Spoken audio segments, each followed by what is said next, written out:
కూచిపూడి మహానాట్య ప్రదర్శనకు Guinness book of రికార్డులో స్థానం దక్కడం గర్వకారణమని ఏపీ సీఎం చంద్రబాబు అన్నారు. కూచిపూడి ఘనతను విశ్వవ్యాప్తం చేయడమే లక్ష్యమని తెలిపారు. ఇకపై ప్రతి పాఠశాలలో కూచిపూడి నేర్పే గురువులను నియమిస్తామని ప్రకటించారు. కూచిపూడి కళాకారులను కేంద్ర మంత్రి వెంకయ్య నాయుడు అభినందించారు. ఈ కార్యక్రమానికి చంద్రబాబు పంచకట్టుతో వచ్చారు. బుడిబుడి అడుగులతో వేదికపై తిరుగుతూ చంద్రబాబు మనవడు దేవాంశ్ అందరినీ విశేషంగా ఆకట్టుకున్నాడు.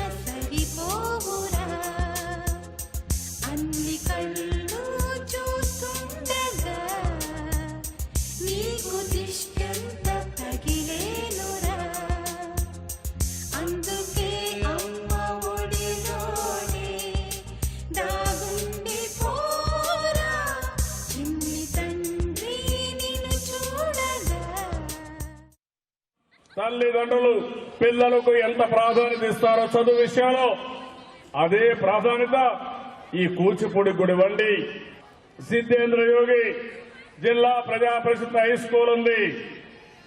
6వ తరగతి నుంచి డాక్టరేట్ వరకు PhDలు కూడా ఇక్కడ చేసే విధంగా MAలు చేసే విధంగా ఈ విద్యా కేంద్రాన్ని తీర్చిదిద్దాం. ప్రపంచంలో ఒక బ్రహ్మాండమైన స్థావరంగా తయారు చేస్తాం. అన్ని స్కూల్స్ లో కూచిపూడి ప్రవేశపెడతాం. ఇప్పుడు గురువులు ఉన్నారు. ఆ గురువులకి ఇంకా ఏ విధంగా ప్రాధాన్యత ఇవ్వాలని ఇస్తాం.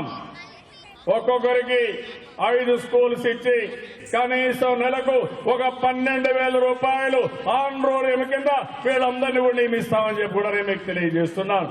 అన్ని కళల కన్నా అత్యంత ఉత్సాహాన్ని కలిగించేది ఈ యొక్క నృత్య కళ.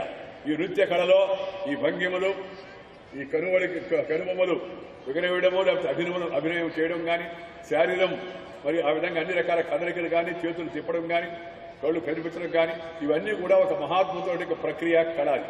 అలాంటి కళను మీరందరూ కూడా ఇవాళ ఇంత పెద్ద ఎత్తున వచ్చి ఇక్కడ ప్రదర్శించినందుకు మీ అందరికీ నేను హృదయపూర్వకంగా అభినందనలు తెలియజేస్తున్నాను.